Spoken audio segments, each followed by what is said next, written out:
You're listening to the Leafman podcast. I'm your host, Trevor Taylor. And I'm also here. I'm Brooks McWhorter.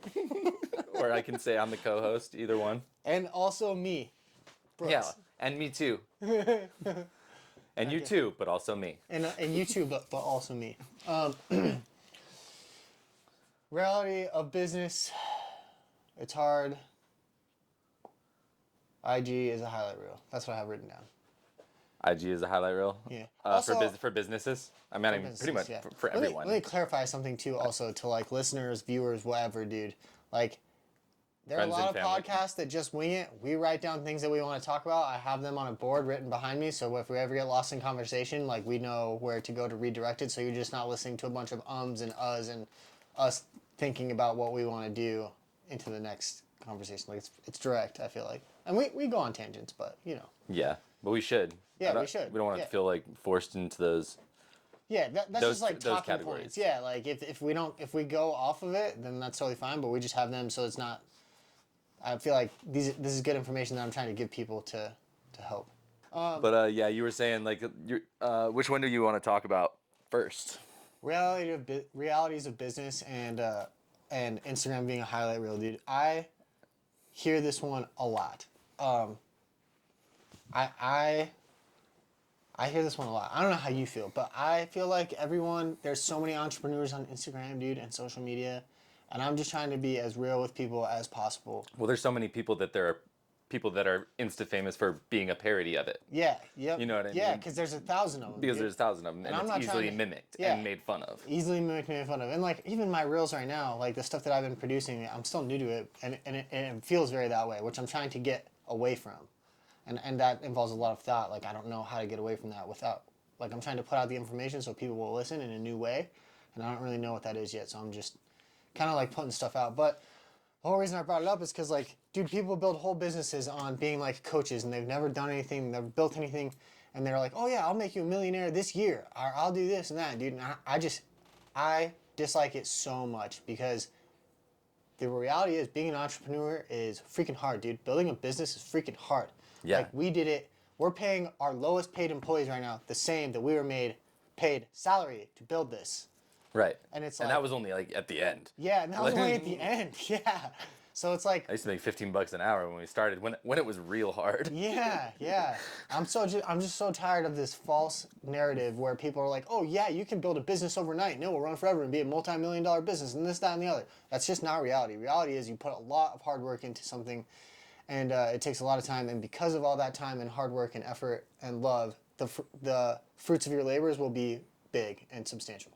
Right. It also, like, as we well know, it's huge financial risk as well. Huge financial risk. And a huge financial risk to me scares me more than a physical risk. Or I don't know if this makes sense, but like rather than like if I were a snowboarder, like, I would be much more likely to take a big physical risk going down a black diamond and trying to hit like backcountry on the way down. Yeah. I would be way quicker to do that than I would to make any big financial risk. But maybe that comes from, like, I've never had money. Yeah. For the most part. I've always kind of been broke as an adult. So, like, now that I am comfortable, it's scarier. It's scarier than physical risk. That's fine. It's easy. Yeah, you have more to lose. Right.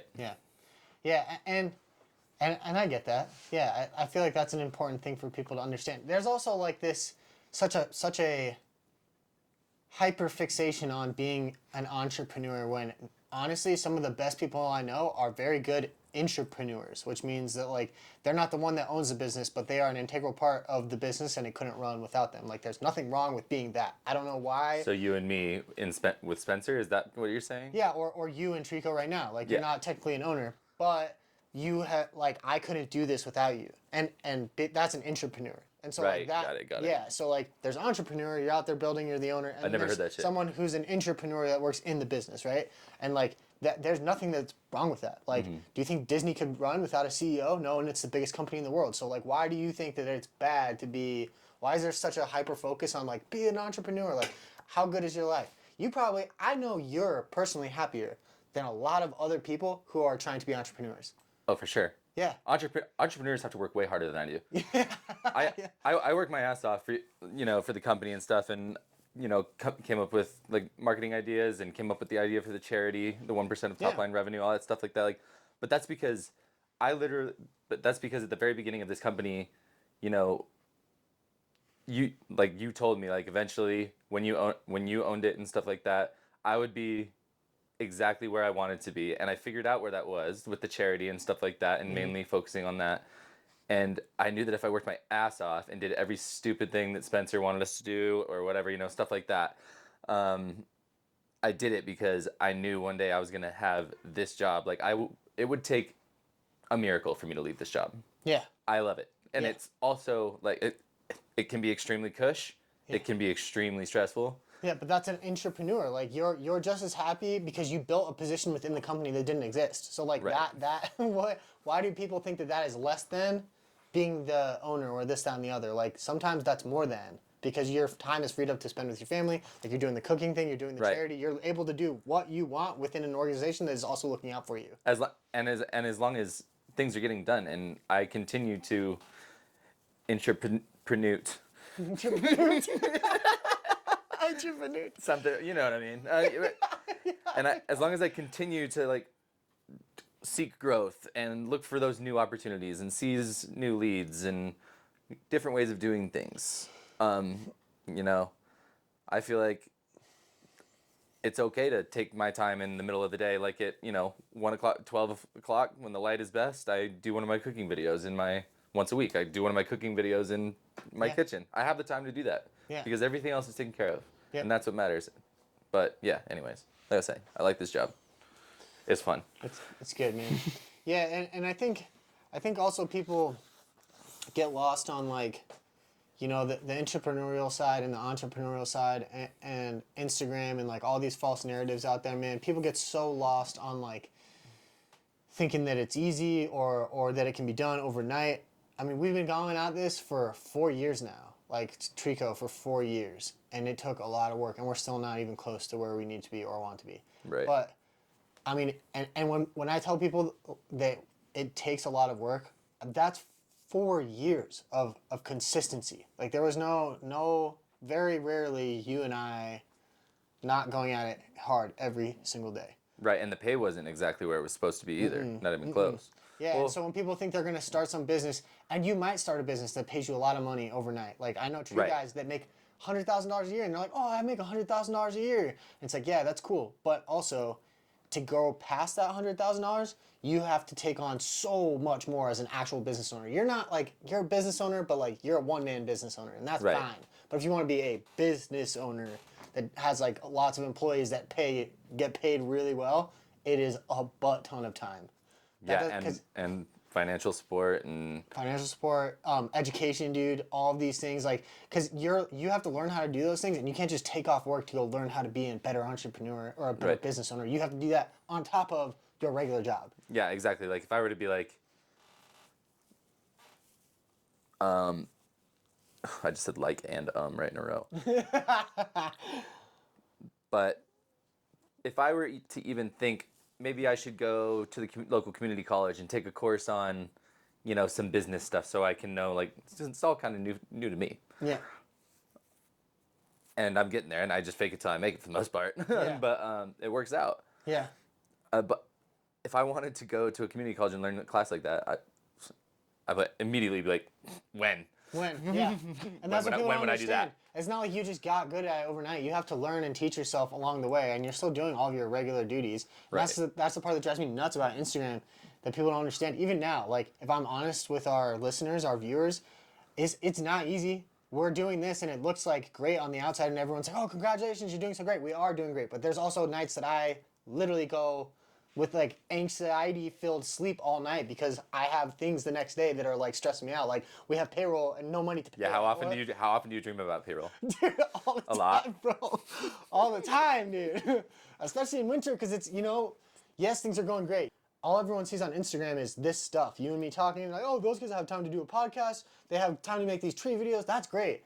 Yes, our business is successful by most means. But also, that doesn't mean my life is easy. Every night I stress about we need to get more equipment. We have employees that need to get paid. We need insurance. We need healthcare. Like, all of these things these bills that we're paying, and then payroll is a lot. And it's like, yes, my life is good and fulfilled, but also at the same time, there is so much stress and anxiety that goes behind it. So it's not just a highlight reel that Instagram wants you to believe. There's also a lot of difficult things behind the highlight reel. You know what I mean? Yeah, exactly. Like in the beginning, when my best example would be the first time I looked at an Excel spreadsheet, and Raylan was like, "Can you update this to reflect these numbers?" And I said, "Yes." And she sent it to me, and I didn't know that Excel wasn't just boxes you can fill in. You know what I mean? Yeah. But I didn't tell her that. I went to YouTube. YouTube. Dude, you know what, man? But that's what it is. Yeah. And as far as like what we're talking about, it's so funny that you said that. As far as what we're talking about and being a business owner or being someone that's internal in the business, like I'm not teaching you how to go start a charity, man. People take the fact that they have the internet at their fingertips for granted so much. You Right. can literally learn everything you want to learn and teach yourself if you take the time that you would be taking to go on Instagram and Facebook and TikTok and spent it learning what you needed to learn to perform better at your job. Right. Exactly. And I didn't want to tell anyone I didn't know. Yeah. Because I told her yes. Yes. And that goes back to like several episodes where we talked about fake it till you make it, right?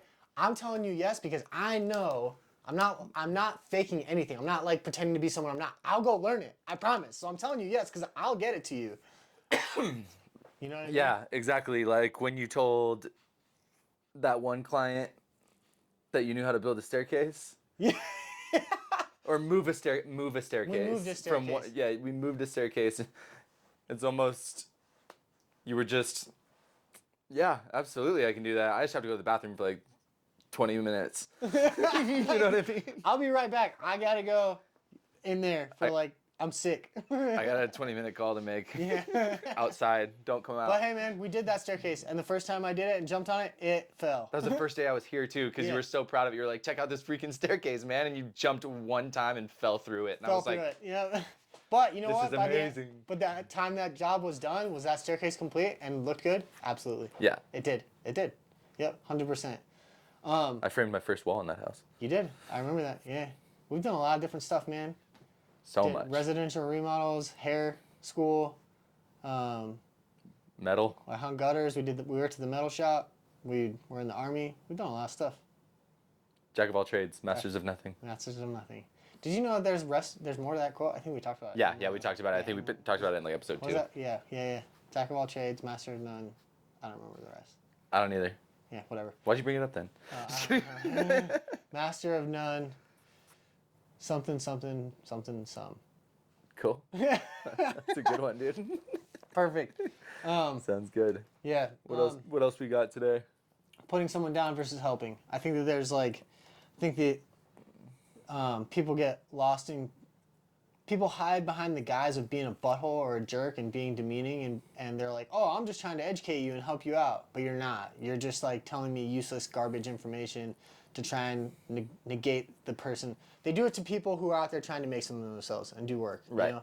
And it's like, why do you even care? Why are you putting that person down? You're not out there doing it. Or even if you are doing it, why not take time to actually educate them? And I wish people would stop putting negative connotations on the thing that they're trying to do and actually just helped people that needed help.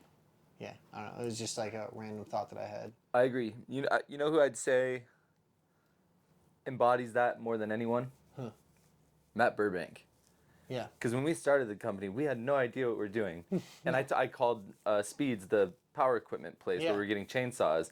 And they heard that we were new and they asked if I wanted any advice, which makes props to them too. Yeah. And they were like, just, this is a really good guy to reach out to. And they gave us Matt's number and stuff like that. Yeah. And we called him, and within a couple weeks, he had us on one of his job sites climbing for the first time. Like he didn't in no way thought of it as this is a new tree company, this is competition. Let's demean him. He was just like, Yeah. what can I do to help? Yeah, let's tell them they're not gonna make like, Yeah. or I could tell them the wrong thing, or I can be like, if you know nothing, you can't really do this. Yeah. He just taught us, Just taught us. and Just it's for taught us. nothing. Yeah, for And now nothing. he's a great friend.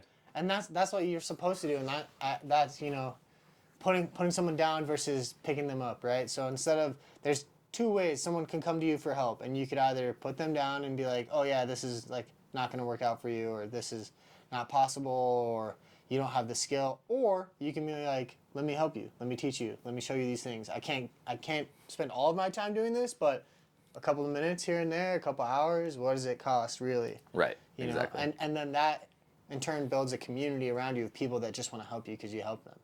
You're shooting yourself in the foot really by not being of service. Right. Like we were talking about earlier for the podcast when we were discussing the tree community pages online, like the Facebook, tree groups and stuff like that. Even the tree stuff ones sometimes, like the Rate My Prunes. Yeah. It's so brutal, dude. Brutal, dude. It's like offer advice. I will not join in on the Facebook pages for tree climbers or anything like that, and that's why. Because I love tree climbing and I love what we do and I love all the guys Freaking that I Troll work with. Farm. But dude, Troll Farm, they are a very brutal community and they're ruthless to each other and mean to each other. Nobody there is supportive. Not nobody, that's an exaggeration, but I would say a majority of people are just there to tear you apart, and they'll criticize work even if it's flawless, just because they want to. Right. I'd say Tree Fairy Arborist is a stunning example of what a company should be. Yeah. Because they're on those pages and stuff like that, but I follow them on Instagram, and so do you. Yeah. Those guys in Australia. Australia, yeah. That company is awesome. There's a lot And that of guy there's a is couple of awesome. them that are really good like that. Rion Rounds, Yep. he's a good Yep. one, I'm pretty sure. And Guilty of Treason. He puts out a lot of good quality content and he just like keeps to himself, or I don't know if he keeps himself, like I don't see him up on pages demeaning people ever. Right, and there's one other one that's great. Fucking Billy Ray, dude. Yeah, he's good. He's great, but he's not teaching the right things. I love that guy though. That dude doesn't even know what glasses are. But Tree Strider, Tree Strider, yeah. he's the one that recently got into education. He was more so just filming his own stuff, Yeah. and then he's kind of pushing hard for the education. There's a now. couple of them. He does a great job, and he explains it and stuff. But the reason I pointed out Tree Fairy mainly is because that guy does kind of stuff like what you do. Like he actually teaches. He like wants to teach businesses and stuff like that, and how to run a good tree company. And that's awesome. And he literally, it's just like he embodies it. His company looks great. You know what all those people have in common? I don't see them out there throwing shade and being negative to other people. Never. Do you know how many people I see acting that way that are successful business owners? Not a lot. Yeah, maybe if Most of them are probably contract climbers that are just assholes. Yeah, just people that nobody gets along with. Chip on their shoulder for Chip sure. on their shoulder. Yeah, and like it's okay to have a chip on your shoulder, Right. but eventually you got to get it off. Like you got to work through that trauma, work through that problem. Don't make it everyone else's problem. Don't make it anyone else's problem. Now, if you want to be the best and you want to win and that's a chip on your shoulder, like by all means, that's a good chip to have. But also, I can't affect the way that you treat other people in a negative manner. Yeah, so it goes back to what we were saying about karma being good versus bad. And I don't know, you call it karma, manifestation, 1,000 different words, 1,000 different cultures think of it differently. But the idea is what you put out into the universe is what you get back, right? So it's the same thing with putting someone down versus trying to help. That correlates into putting good out versus putting bad out. And I genuinely believe that if you have a long enough time horizon, no matter what, people that put out bad will end up with bad. And people that put out good will end up with good. And you can debate that by saying, well, there's a lot of bad people out there who are really successful. I agree with you. I'm not disagreeing with you. I'm saying that you haven't seen the end of that time horizon yet. It will eventually go back to being bad. That's how it works. Right, but I also wouldn't say that. I wouldn't say it's universal. I would say that is true in a vast majority. I wouldn't say that 100% because there are, good people. They put good out into the world. So you're saying it's just a time thing because like there's a lot of people with rough lives that are good people. Yeah, that have had really hard things happen to them. Yeah. I'm not neglecting that. I'm saying, yeah, with a time horizon. And maybe not, I guess it becomes a conflict. For me, I get what you're saying. It becomes conflicted because I believe in an afterlife. And maybe some other people don't. So like you might have a very troubled life and like it could end early, and that is technically true. The time horizon, in that time horizon of this life, did not pan out well for you. I believe in an afterlife, so I believe that person. And you think you continue to progress and grow in that afterlife? I do, yeah. Cool. Yeah, so So I Just get, clarifying, I wasn't get what you're questioning saying. you. Yeah, for someone who's agnostic or whatever, a nihilist, it would be much more complex. You could fight that argument. I could see where that argument could go either way. Right, and I'm definitely an agnostic, so that's the only reason why I wanted to clarify. Yeah, so I get what you're saying. I guess I guess I would say majority's sake. There are special cases, just like in every Right. situation. There's But always gonna be majority special share. cases. Like if you're a jerk and you put out bad information and bad habits and bad attitude towards people, it's just gonna be it will bring bad back into your life eventually because nobody likes you. Right, but also I look at it from the perspective of this too. Like there are bad people that are successful. Sure, of course, I believe that could be possible no matter what the terms or conditions, but they're probably not happy. Okay, so let's actually flip the narrative. That's a great point. So what if we said, if you said they could be successful by certain definitions but not by others, right? Because Right. what's their definition of success? You might have all the money in the world and be a miserable jerk Right. because you were mean to everybody. Or you might be poor and super happy. So like that karma came back to you in one way or the other. Like you might have made all the money, but the rest of your life is just terrible. Right. Yeah. Have you seen that movie? It's a documentary. It's a Vice documentary called Life on the Taiga. And it's a small rural community in Russia that lives on the Taiga River, and they're like statistically, or something. I don't know how they proved it or whatever, but they're the happiest people in the world. Really? Because they live to serve their community. They all have like jobs and stuff, but like they live in the middle of nowhere in the Taiga River and in a frozen Russian wasteland, and they're known to be the happiest people on earth because they have what they need, and they all have each other, and it's I'm wild. gonna watch Dude. this documentary tonight. Yeah, it's wild. That's it's crazy. a good one. Speaking of You can Russia, buy it on Amazon. Speaking of Russia and Tiger River, Taiga, Tyga. Taiga. It reminds me of tigers. Did you know that there is a Siberian tiger that they're known to hunt humans? Like That's awesome. Yeah, this mama Siberian tiger. I was reading this article about it, dude. It blew my mind. These poachers came and were trying to kill her, and they accidentally killed her cub. And she tracked him like hundreds of miles through through Siberia, and then ate them, dude. Well, it's probably hungry too. Yeah, but it stalked him forever because she was like revenge, Right. pissed. But that blew my mind. I think there's like hippos. It's like God's answer to population control. Yeah. Make one of them hungry for humans. I don't know. It's like yeah. I think polar bears and hippos and tigers like the only things actually known to hunt humans that I've heard of. But yeah, it's like same thing with hippos. Like, oh, let's make it really adorable, but also it wants to kill you. They're scary too. You seen them swim after boats? Yeah, dude. They're like as fast as them. This is big over me. Terrifying. Great tangent. Loved that. Yeah, great tangent. Loved it. But yeah, I don't know, man. I guess you could argue it either way. There are bad things that happen to good people. There are good things that happen to bad people. Well, they're different. They're different just school of things, thoughts. yeah, and it also Schools depends of on your thought. definition of success. You know, so it really that is such a fluid statement that it could really go any which way that you spin it. Right. Which I feel like is a lot of arguments. Yeah, don't know. exactly. I don't know. So interesting. But I think we peeled it apart pretty well. Yeah, I think we pulled it apart pretty well. And that's kind of the point of doing the podcast. And I hope that as we build over the next couple of years, we can help people to understand, there's a couple things that I really want people to understand. One, you got to enjoy the process and the build. That's what I do. I love it. The destination is a goal, and I'm going to continue to work, but the destination isn't really a destination. I don't know when the finish line is. I'm just going to continue to keep growing because I love what I'm doing. I love being here. I love the journey that I'm on. So yes, I have big long-term goals, but those get bigger and bigger and bigger as they get checked off. So there's not really an end point. It just is, and I love that. The second thing I want people to learn is that we need to change the definition of success. Success is not necessarily money. Success is, are you happy? Do you have internal happiness? And hopefully we can help people to understand those things about themselves because everyone's internal happiness is different. So me trying to tell you as an entrepreneur and a coach that this is what you need to be happy is incorrect because your definition of happiness might be different than mine. So hopefully with those two things we can really change a lot of lives. Right. Yeah. Definitely.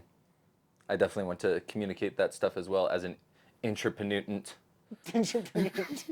Entrepreneur. Entrepreneur Entrepreneured. insight on it. I think it's good too because Yeah. like, yeah, I own the company. You work with me in the company. We started it together. Like I think it's good insight from both perspectives because we both are the two sides of that coin, right? Right. One can't survive without the other. So it's I think it's good, man. I really like what we're doing. I hope that people get a lot from it and see both perspectives because we also don't agree on everything, but we always work through it. I don't think we've ever, maybe a handful of times in a 12 plus year friendship, gotten into a fight where it was like, I don't want to look at you for a couple hours, you know? And that was Yeah. a couple hours. Right, and I think it's typically like under an hour. Mm-hmm. I mean, like that one time, like when we first started or whatever, and I know because I know we were talking last time because sometimes the crew or even us in the mornings, like one bad thing will happen and fall to pieces. Back, I think I remember one time when I was first dating Sarah. I think it was the first time after working for like months for Trico. Yeah. I think I was 5 minutes late, and Billy was 5 minutes, or Billy was gonna be like 10 minutes late. Yeah. But I was gonna be 5 minutes late. And you got and you were like, you freaked out, like just you're like, well, this can't happen, and we have to be ready to go. That was a dumb and I got there and I was like, look, dude, I'm sorry I was 5 minutes late, but this is the first time it's ever happened, and I'm the only one here. Yeah. So you gotta cut me some slack here, dude. But here's the thing that people don't understand, man. Like we did that grind in and out, in and out, in and out for months and months and months and months and months and months, and then they want to be like, oh yeah, you guys just got handed this company, or like, oh yeah, you had help along the way, or what? They just don't see the stuff that went into getting just barely even to here. Yeah. It sucks. I hope that we can help people understand that it is a long, tedious process, but you can do it. Right. I mean, think about as a total how much we're both doing right now. Yeah. We've got the company and everything, and our normal duties. I've got the charity stuff that I'm doing. You've got the all the processes and stuff that you're handling, and all the back end paperwork and stuff. Plus, you're focusing on your personal brand and doing videos with David and stuff, and we're doing this podcast. Yep. I am also doing the most I've ever been doing, like with the food videos and this and the company and the charity, and it's just wild to me how much. 3 years ago, or no, not 3 years ago. So I'd say 4 or 5 years ago, if I had this much on my plate, I'd be losing it. Yeah, I'd be overwhelmed. Yeah, it's like I think that's what people don't understand. These high performers, these high achievers, you don't just build a business that big overnight and understand. It's learning through lots and lots of trial and error how to get better with your time management so that you can accomplish a lot in a better amount of time, and also manage your stress levels to keep them manageable. Right, Manage your stress levels to keep them manageable. So you manage your stress levels to keep them, just handleable, like manageable. Manageable. Yeah. I don't know what I'm trying to say there. You just learn over all these. It's the same thing with like going to the gym. Like you're not gonna get to benching 300 pounds overnight. You have to add 5-pound increments over and over and over and over and over and over and over and over and over and over and over until you get there. And people are like, oh, look at this guy. He probably just a natural. He learned how to pick up 300 pounds. No, dude. It took 5-pound increments for years to get here, you know? You are kind of naturally a gorilla, though. You've always been strong. I am not fast at running, though. So Right. Getting there. I've been working on that. Yeah. But that, work on your strengths and capitalize on work on your strengths and capitalize on your weaknesses. Work on your weaknesses, capitalize on your strengths. Yeah. Scale your business. Yeah, I've never heard that one before. I just made that up. I'm copywriting it. That's mine. If you hear it forever, it is mine. You have to go through the process of copywriting. I'm going to go to the copyright store and copyright it today. You can't just like make something in your garage and be like patented. Patented. This podcast is not getting podcasted until that's copyrighted. I'm just kidding. All right, cool. That's all I got for today. You got anything else? No. Cool. Get out of my face.